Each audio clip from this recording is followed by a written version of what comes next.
Hi, it's Mike Thornton from Pro Tools Expert. Now, as we've seen from our regular Sunday sound effects roundup, there's a growing number of boutique or independent sound effects providers, and one of these is Tim Nielsen. Now, Tim is a sound designer and supervising sound editor working in Northern California. Does a lot of work at Skywalker Sound, working on films like Lord of the Rings, Pirates of the Caribbean, John Carter, and Maleficent. And so he knows the kinds of sounds that we need, and more recently has produced 3 sound effects libraries. And today we're going to take a look at these in this review. Now, Tim's been thinking about releasing some independent sound effects libraries for years, but he's been so busy and hadn't really found the time to deal with all the infrastructure of setting up a site, figuring out payment, digital delivery, etc. So it's been on the back burner. But now he's teamed up with Mikkel and released 3 libraries on Mikkel's site Sonic State. Now, the first of these is called Earth Mother Communicator. Now, one day Tim was chatting to his sound designer friend Jeff Davis and telling him all about a family of instruments that use a large sheet of steel as the resonating body. You can hit them, bow them, drag rubber mallets across them. Basically, it's a huge sheet reverb. Now, Jeff was hooked, and they immediately decided they had to build one. So one weekend, in a friend's garage, they took an 8-foot sheet of polished steel, rigged up a support and rod system, and had some fun. Now, they recorded this device 2 different ways over the course of the day. One with a pair of Seducer ribbon contact mics, and then the other way was with a Scherps MK41, MK8 and CMC6XT MS setup, pointing right into the focal point of the sheet of steel. So let's take a look at some of those sounds, and if I just play some of the early tracks.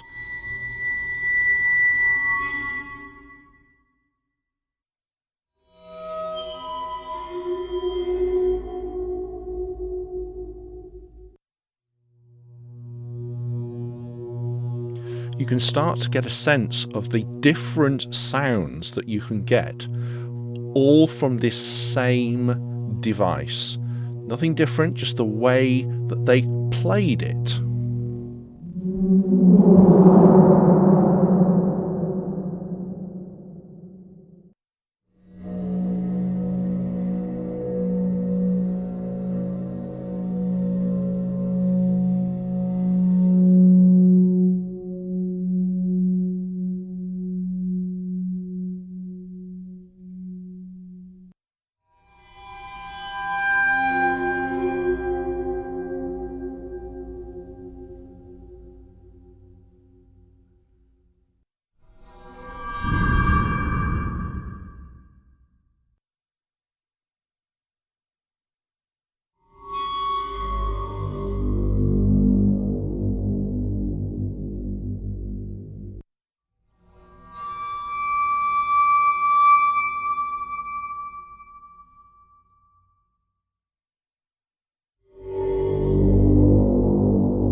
There's all sorts of different sounds that they've been able to achieve.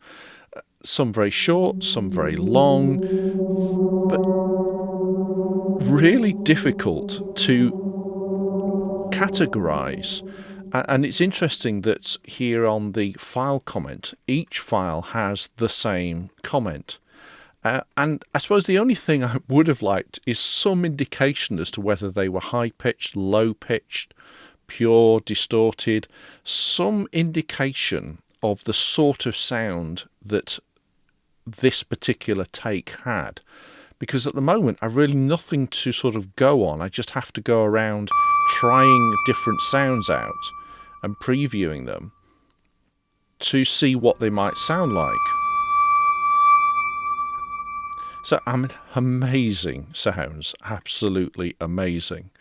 And for me, these sounds really sort of bridge and merge the boundary between music and sound designer. And Tim has already used quite a lot of these tracks in various scenes over the years in the films that he's worked on to create tension, and I think you can certainly see how they would do that. Yeah, there is a huge range of palettes. I mean, altogether there are 360 different takes in this Earth Mother Communicator collection.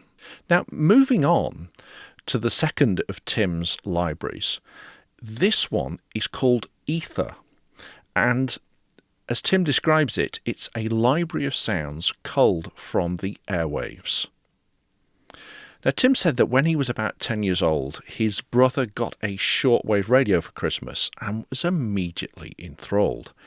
And then when Tim later inherited, after his brother lost interest, Tim would stay up late listening to all the crazy static and telemetry and voices scattered across the ether.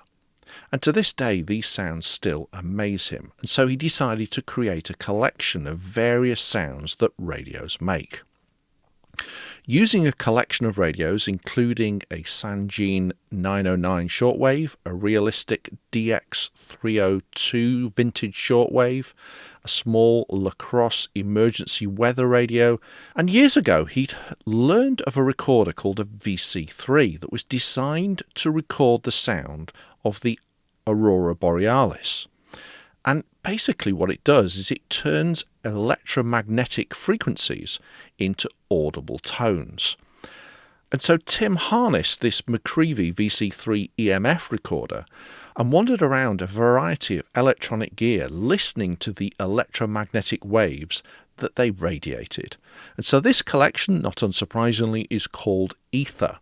And it's made up of all these different weird sounds, as well as the EMF signatures of things like rack-mounted gear, LCD screens, telephones, and computers. So again, if we take a look, now here we have got quite a lot more information. So we've got the file name, but we've also got some additional data, which gives us a clue of the sorts of sounds that we're going to get. So we've got these sorts of buzzy ones.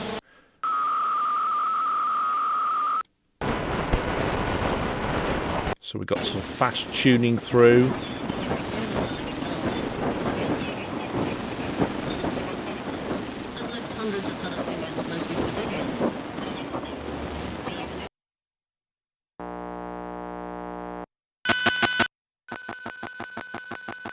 So now we look onto some of the devices with their electromagnetic radiation. So a hard drive, just reading data. Much closer, so we can listen to what an LCD screen might be putting out, what a MacBook Pro generates,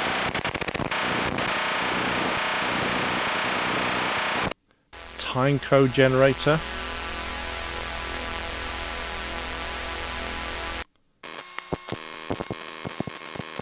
a data reading, sawtooth LCD hum. So all sorts of different things, but one of the things I was really looking for is sometimes in a drama I want somebody tuning through an FM radio, but I don't want the problem of having to clear it. So you've got something like this, which is great to use as a sound effect in a radio drama to create that sense of somebody hunting for a radio station.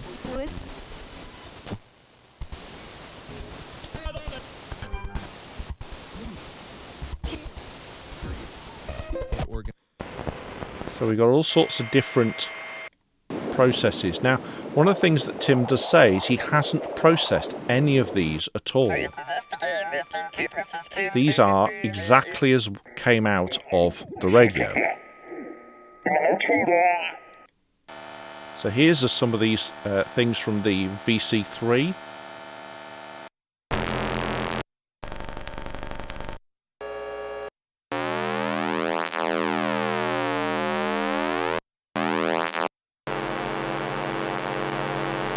So you can see that there's a really nice range of different sounds that are in this collection, and really useful for creating both sort of atmospheres, weird background sounds that you can build into dramas, sci-fi, as well as using them straight for dramas.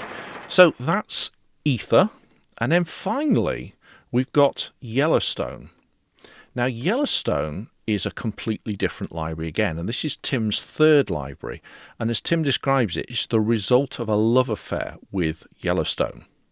It's by far his favourite place on Earth, not just the physical beauty, but also the sonic diversity as well. And back in October 2006, he spent a week in Yellowstone, sometimes getting up at 3 a.m. to beat the crowds so he could record as many features as possible without other people messing up the recordings. And for years he's had these sounds from mud pots,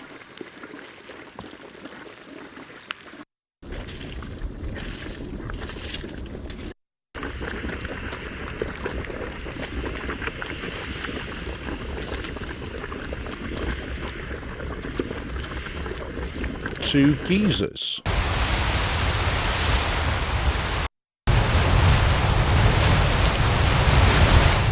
And you've got this one, Daisy, and as it describes in the metadata, slowly building to an eruption with loud, white, noisy eruption and draining phase at 70 feet high. So you really start to get a sense of the thing building up, ready to erupt. Now if we just skip to the end, hear it just all calming down again.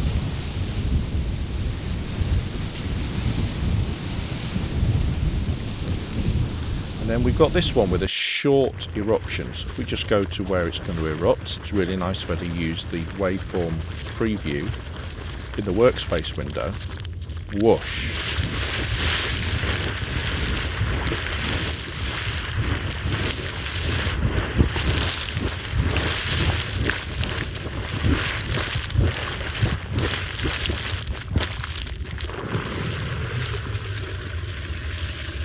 You know, you can hear the water draining back into the geyser.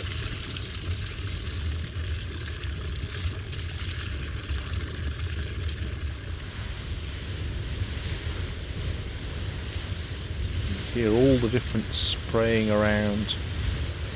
Got this fairly wet paint pot. It's a much more watery sound.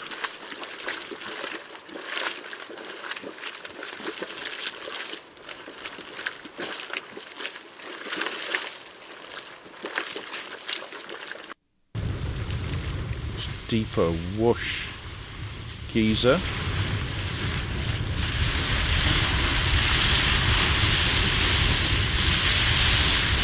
But of course the great thing about these is you don't need to use them for their specific sounds. You can use these sorts of sounds all over the place in all kinds of sound design. And as we're scrolling through this collection, there was a really nice surprise at the end at these water effects down here.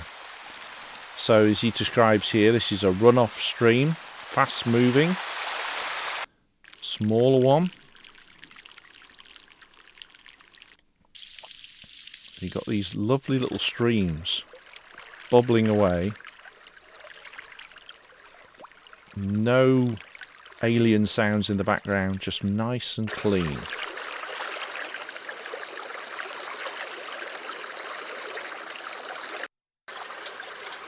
And you've got this under a bridge. You just hear the sort of bridge acoustic. And he says you might be able to use it in a cave.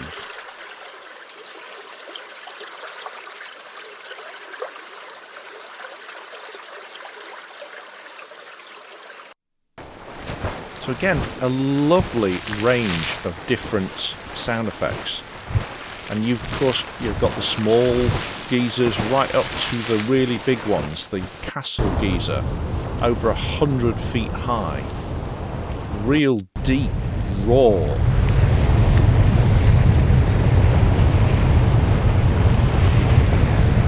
And then just the sort of steady gap in between eruptions.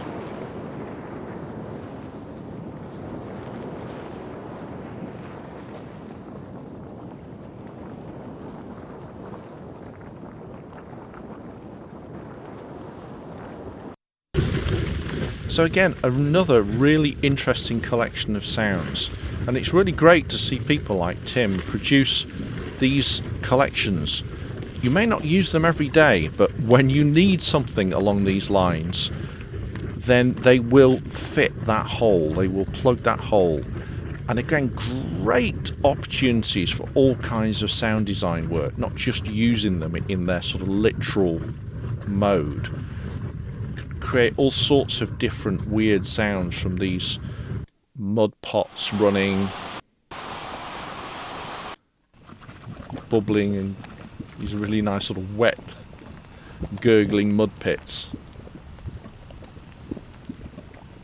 Use all these sorts of things of cooking pots and cooking up all sorts of different things. So a really interesting package. So I hope that's given you an insight into the 3 libraries of sound effects that Tim's put together and that are available on the Sonic Salute website. See you again soon.